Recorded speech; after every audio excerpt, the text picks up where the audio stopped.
బుద్ధుందా నిషి?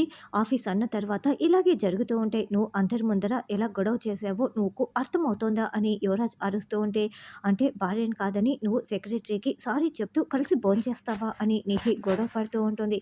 ఇక చాలే ఆపుతావా అంటూ కుర్చీని తోసేసి మరీ యువరాజ్ అరుస్తూ ఉంటాడు. నిషి కూడా ఏమాత్రం తగ్గకుండా గొడవ పడుతూ ఉంటుంది. అప్పుడే కౌశికి అక్కడికి వచ్చి, అసలు ఏం జరుగుతోంది ఇక్కడ? ఇది ఆఫీస్ అనుకున్నారా? ఏమనుకున్నారు? అని నిలదీస్తూ ఉంటుంది. అది కాదు వదిన, యువరాజ్ నన్ను కాదని ఆ సోనీతో తింటున్నాడు అని నిషి చెప్తుంటే, చూడు నిషి, నువ్వు గొడవ చేయటం కరెక్ట్ కాదు. ఇదేమైనా మీ బెడ్రూమ్ అనుకున్నారా? ఇంకోసారి మీ గొడవలు మీ బెడ్రూమ్‌లో చూసుకోండి. ఇలా ఆఫీస్ వరకు తీసుకురాకండి. నిషి, నువ్వు ముందు ఇక్కడి నుంచి వెళ్ళు అని కౌశికి నిషినే తిడుతుంది. యువరాజ్, నువ్వు కూడా బుద్ధి తెచ్చుకో, కొంచెం మర్యాదగా నడుచుకో అని యువరాజ్‌కి కూడా వార్నింగ్ ఇస్తుంది. ఛీ అంటూ నిషి వెళ్ళిపోతూ బయటికి వస్తుంది. అసలు అది ఏదో ప్లాన్ చేసి యువరాజ్‌కి దగ్గర అవ్వాలని చూస్తోంది. యువరాజ్‌కి అది అర్థం కావటం లేదు అని నిషి అనుకుంటూ ఉంటే, అవును మేడం, మీరు చెప్పింది ముమ్మాటికి కరెక్టే. ఆ సోనీ అస్సలు మంచిది కాదు అని ఒకతను మాట్లాడుతూ ఉంటాడు. ఎవరు నువ్వు అని నిషి అడగటంతో, నా పేరు మురళి మేడం. ఈ ఆఫీస్‌లో 5 ఇయర్స్ నుండి వర్క్ చేస్తున్నాను. ఆ సోనీ వాలకమే అదోలా ఉంటుంది. ఖచ్చితంగా యువరాజ్ సార్‌ని ఏదో చేయటానికే ఆ సోనీ ఇక్కడ ఉంది అని అతను చెప్తుంటే, సరే నీకెలా తెలుసు ఇవన్నీ కూడా అని నిషి అంటుంది. మేడం, ఆ సోనీ జాబ్‌లో జాయిన్ అవ్వడానికి వచ్చింది. మేనేజర్‌తో ఏం మాట్లాడిందో ఏంటో తెలీదు కానీ మరుసటి రోజే ఆ సోనీని సెక్రటరీగా ఇక్కడ పెట్టారు మేడం. అప్పటినుంచి వాలకం అదోలా ఉంది అని మీరు ముమ్మాటికి యువరాజ్ సార్‌ని కాపాడుకోవాల్సిందే. లేకుంటే సార్ ఏమైపోతారో చాలా భయంగా ఉంది అని అతను చెప్తాడు. ఇప్పుడు జరిగిన దానికి నేను వెంటనే ఆఫీస్‌కి రాలేను. కానీ ఇక్కడ జరుగుతున్నవన్నీ నాకు తెలియాలి. చూడు, నేను నీకు ప్రమోషన్ వచ్చేలా చేస్తాను. నువ్వు ఇక్కడ పిన్ టు పిన్ ఏం జరుగుతుందో నాకు ఎప్పటికప్పుడు ఇన్ఫర్మేషన్ ఇవ్వాలి. ముఖ్యంగా సోనీ గురించి అని చెప్పడంతో, అలాగే మేడం అని అతను చెప్తాడు. ఇక తన మొబైల్ నంబర్‌ని అతని ఫోన్‌లో ఫీడ్ చేసి ఇస్తుంది. సోనీ, నువ్వేం చేస్తావో నాకు తెలీదు కానీ నేను మాత్రం యువరాజ్‌కి ఏమీ కానివ్వను. నేను కాపాడుకుంటాను అని నిషి అనుకుంటూ ఉంటే, ఇక నువ్వు ఆఫీస్‌లో అడుగు పెట్టలేవే, యువరాజ్‌ని చూడు నేనేం చేస్తానో అని సోనీ మనసులో అనుకుంటూ ఉంటుంది. ధాత్రి రమ్యని ఒకావిడ కూర్చోపెట్టుకొని, ఇప్పుడు మీకు నగలు వేసుకోవాలని ఉంది. కాబట్టి మీరు కొంచెం కష్టపడాల్సి వస్తుంది అని చెప్పటంతో, ఎంత కష్టమైనా పడతామని ధాత్రి చెప్తుంది. ఉండండి ఇప్పుడే వస్తాను అని ఆవిడ వెళ్తుంది. మేడం, ఆ గదిలో ఎవరిది మేడం ఆ ఏడుపు అని రమ్య అడగటంతో, ఒక ఆవిడ్ని దందా చేయమని హింస పెడుతున్నారు అని ధాత్రి అంటుంది. అంటే వీళ్ళు దందాలు చేస్తున్నారా మేడం? అందుకేనేమో మనం వెళ్ళిన ప్రతి చోటికి కూడా వీళ్ళు ఒక అడుగు ముందుంటూ ఇవన్నీ కూడా చేస్తున్నారు. ఆ ముగ్గురి ప్రాణాలు కూడా అందుకే తీసేశారు కదా మేడం అని రమ్య అంటే, అవును రమ్య, కానీ మనం ఆశ్రమంలోకి ప్రవేశించామని వాళ్ళు తెలుసుకోవటం ఎంతో సేపు పట్టదు. అంతకు ముందుగానే మనం మొత్తం పని ముగించేసుకోవాలి అని ధాత్రి చెప్తుంది. ఈ లోపల ఒక రౌడీ మాతాజీ దగ్గరికి వెళ్ళి, మాత, ఆ జేడీ కేడీ ఆశ్రమం లోపలికి వచ్చారనిపిస్తోంది. ఇందాక ముసుగు వేసుకొని లోపలికి వచ్చారు. అప్పుడు నేను సరిగ్గా గుర్తుపట్టలేకపోయాను. బయట సెక్యూరిటీ దగ్గర ఇద్దరు స్పృహ కోల్పోయి ఉన్నారు. అంతేకాకుండా ఆశ్రమానికి కొంత దూరంలో పోలీస్ కారు కూడా ఉంది. ఖచ్చితంగా లోపలికైతే వచ్చారనిపిస్తోంది అని చెప్పటంతో, ఓ, ఆ జేడీ ఇలా చేస్తోందా? ఇప్పుడే దాని సంగతి చూస్తాను. అందరికీ కూడా సమావేశం ఏర్పాటు చేయండి అని మాతాజీ చెప్తుంది. ఈ లోపల ఒక ఆవిడ బంగారు నగలున్న బ్యాగుని తీసుకొచ్చి, ఇవిగో నగలని ధాత్రి రమ్యకి చూపిస్తూ ఉంటే, ఇవన్నీ మాకేనా అని ధాత్రి అంటుంది. అవును, ఇవన్నీ మీకే. ఇవన్నీ మీకు వేసుకోవాలని చాలా ఆతృతగా కూడా ఉంది కదా! కాకపోతే మీరు కొన్ని పనులు చేసి పెట్టాలి ఆశ్రమానికి అని చెప్పటంతో, ఊడ్చడం, చిమ్మడం అన్నీ చేసేస్తాం అని రమ్య చెప్తుంది. కాదు కాదు, మేము కొన్ని బ్యాగులు ఇస్తాము. అవి చెప్పిన చోట మీరు ఇచ్చేయాలి. ఆశ్రమంలో మీలాంటి వాళ్ళ చేత పనులు అసలు చేయించము అని, మీది బ్యాగులిచ్చే పని అని ఆవిడ చెప్పటంతో, ఓ అవునా, సరే ఎన్ని బ్యాగులు ఇవ్వాలన్నా ఇస్తాము. ఏం బ్యాగులు ఇవ్వాలి అని ధాత్రి అడుగుతూ ఉంటే, అప్పుడే మాలు ఉన్న బ్యాగుని ఆవిడ తీయబోతూ ఉంటుంది. సరిగ్గా అప్పుడే రౌడీ అక్కడికి వచ్చి, మాతాజీ అందరికీ కూడా సమావేశం ఏర్పాటు చేసింది, అందరూ త్వరగా వచ్చేయండి అని పిలుస్తూ ఉంటాడు.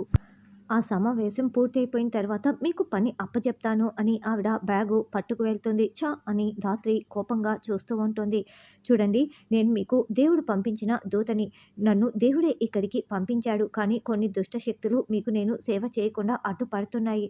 ఇప్పుడు ఆ దుష్ట శక్తులు ఇక్కడే నా కళ్ళ ముందరే ఉన్నాయి. వాళ్ళు ఎవరో చెప్పే ముందు ముందు నాకు మీరంతా నమస్కరించండి అని మాతాజీ చెప్పటంతో, అలాగేనని అందరూ సాష్టాంగ నమస్కారం చేస్తూ ఉంటారు. అయితే ధాత్రి రమ్య మాత్రం నిలబడి నమస్కరిస్తూ ఉంటారు. అదిగో ఆ దుష్ట శక్తులు ఎవరో కాదు వీళ్ళే అని మాతాజీ ధాత్రి రమ్యని చూపిస్తూ ఉంటుంది. నాకు నమస్కారం చేయడం అంటే సాష్టాంగ నమస్కారం చేయాలి. మీరు దొంగలు కదా! అందుకే మీకు తెలియలేదు. ఇలా దొరికిపోయారు అని మాతాజీ చెప్తుంది. చూడండి వీళ్ళే ఆ దుష్ట శక్తులు. వీళ్ళకి ఏం శిక్ష వేయాలో మీరే వేయండి అని యాదమ్మ చెప్తూ ఉంటే, వీళ్ళని చంపేస్తామని ఆడవాళ్ళందరూ కొట్టటానికి ముందుకు వస్తారు. ఆగండి అని ధాత్రి అరుస్తూ ఉంటే, రమ్య ధాత్రి వెనక దాక్కొని ఉంటుంది. అప్పుడే కేదార్ అక్కడికి వస్తాడు. మీరు అనుకుంటున్నట్లు ఈవిడ మాతాజీ కాదు, మిమ్మల్ని మోసం చేస్తుంది. ఈవిడ పరమ దుర్మార్గురాలు, హంతకురాలు అని జేడీ చెప్తుంటే, ఏంటి మా మాతాజీని ఇన్నేసి మాటలంటావా? అసలు నువ్వు ఇలాగే మాట్లాడుతూ ఉంటే మేమందరం ఆత్మహత్య చేసుకుంటాం, ప్రాణాలు తీసుకుంటాం అని ఆడవాళ్ళు అందరూ ఒక్కసారిగా చెప్తూ ఉండటంతో ధాత్రి చాలా షాకింగ్‌గా వింటూ ఉంటుంది. చూడండి మీరు ఇక్కడి నుంచి వెళ్ళిపోలేదనుకో ఇక్కడ వినాశనం జరుగుతుంది. వీళ్ళంతా నా శిష్యులు. నేను ఏది చెప్తే అది చేస్తారు. మీరు ఎవరనుకొని ఇక్కడికి వచ్చారో, మీరు జైల్లో పెట్టిన యాదమ్మనైతే నేను కాదు. మర్యాదగా ఇక్కడి నుంచి వెళ్ళిపోండి. లేకుంటే వినాశనమే. వీళ్ళందరూ ప్రాణాలు తీసుకుంటారు అని యాదమ్మ వార్నింగ్ ఇవ్వటంతో ఛీ అంటూ జేడీ బయటికి వచ్చేస్తుంది. కళ్ళ ముందరే దందా జరుగుతున్నా అరెస్ట్ చేయకుండా ఇలా వచ్చేసాం ఏంటి ధాత్రి అని కేదార్ అంటే, కానీ లోపలికి వెళ్ళటం వల్లే అక్కడ దందా జరుగుతోందని మనకు నిజం తెలిసింది కదా! యాదమ్మ నోటితోనే మనం నిజం చెప్పించాలి. అప్పుడే యాదమ్మకి శిక్ష పడుతుంది. భక్తులు కళ్ళు తెరుచుకుంటారు. ఏదో ఒకటి ప్లాన్ చేద్దాం అని ధాత్రి అంటుంది. తర్వాత నిషి ఇంటికి వచ్చి జగదాత్రి జగదాత్రి అని కేకలు పెడుతూ అబ్బా తినటానికి ఇంట్లో ఏమీ లేవే అని అరుస్తూ ఉంటుంది. అప్పుడే ధాత్రి కేదార్ లోపలికి వస్తారు. ఏంటి ఎక్కడికి వెళ్ళిపోయావే, అసలు ఇంట్లో ఉండాలని తినడానికి ఏమైనా చేయాలని నీకు బుద్ధుందా లేదా అంటూ నిషి తిడుతూ ఉంటుంది. ఏంటి నిషి ఏమైంది అని ధాత్రి అడగటంతో కడుపులో కాలిపోతుంది, తినటానికి ఏమీ లేవు అని నిషి చెప్తుంటే, చూడు నిషి జగదాత్రి నీలా ఖాళీగా లేదు కదా, తను ఉద్యోగం చేస్తోంది. ఇంతకుముందు నువ్వు జగదాత్రిని ఏమన్నా నేను మీ ఇంట్లో రెంట్‌కు ఉండేవాడిని కాబట్టి ఏమీ అనలేకపోయేవాడిని. ఇప్పుడు జగదాత్రి నా భార్య. నువ్వు నోటికి ఇష్టం వచ్చినట్లు మాట్లాడితే మాత్రం నేను అస్సలు చూస్తూ ఊరుకోను.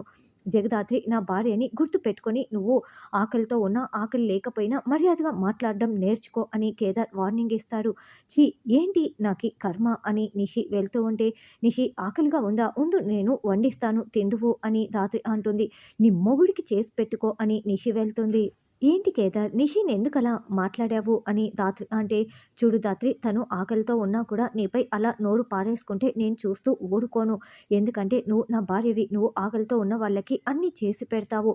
అలా ఇష్టం వచ్చినట్లు మాట్లాడితే నేనెలా చూస్తూ ఊరుకుంటాను అని కేదార్ వార్నింగ్ ఇస్తూ ఉంటే ధాత్రి నవ్వుతూ ఉంటుంది. ఏంటి ఇదంతా సిగ్గే? సరేలే నిషికి ఏదైనా చేసి పెడతావేమో పెట్టుపో, లేకపోతే కబ్బోర్డ్లు బల్లలు తినేయగలదు జాగ్రత్త అని కేదార్ అంటాడు. ఆ కేదార్ గాడు నన్ను అన్నేసి మాటలంటుంటే నేను ఏమీ గొడవ పడకుండా ఇలా వచ్చేసానేంటి? అయినా యువరాజ్‌పై కోపం నాకు ఇంకా తగ్గలేదు.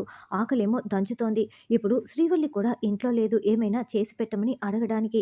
ఇప్పుడు అన్ని మాటలన్నా జగదాత్రి ఏమైనా తయారు చేసి తీసుకొస్తుందా? లేకుంటే మళ్ళీ నేను వెళ్ళి అడిగితే ఎక్స్ట్రాలు చేస్తుందా? అయ్యో! ఇప్పుడు చాలా ఆకలిగా ఉంది అని వెలువెల్లాడుతూ ఉంటే అప్పుడే ధాత్రి ఉప్మాతో అక్కడికి వస్తుంది. ఇదిగో నిషి తిను అని ఇస్తుంటే నాకేం వద్దు. అయినా కూడా కేదార్ నన్ను అన్నేసి మాటలంటుంటే నువ్వు ఏమైనా అడ్డుకున్నావా అని నిషి అంటుంది. సరే నిషి సారీ, నేను అడ్డుకోకపోవటం నేను చేసిన తప్పే. ఇదిగో తిను అని ధాత్రి బతిమలాడటంతో అలాగేనని నిషి తింటూ ఉంటుంది.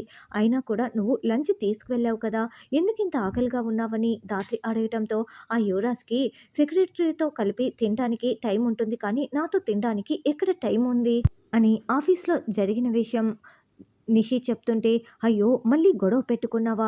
ఇప్పుడు నువ్వు ఇలా యువరాజ్‌తో గొడవ పెట్టుకున్నావనుకో అందరి ముందు యువరాజ్ నిన్ను తిడతాడు. అప్పుడు యువరాజ్‌కి నువ్వు దూరం అయిపోతావు. ఇప్పుడు మీ మధ్య దూరం వచ్చేంత సంఘటన ఎప్పుడు జరిగిందో అది ఆలోచించు.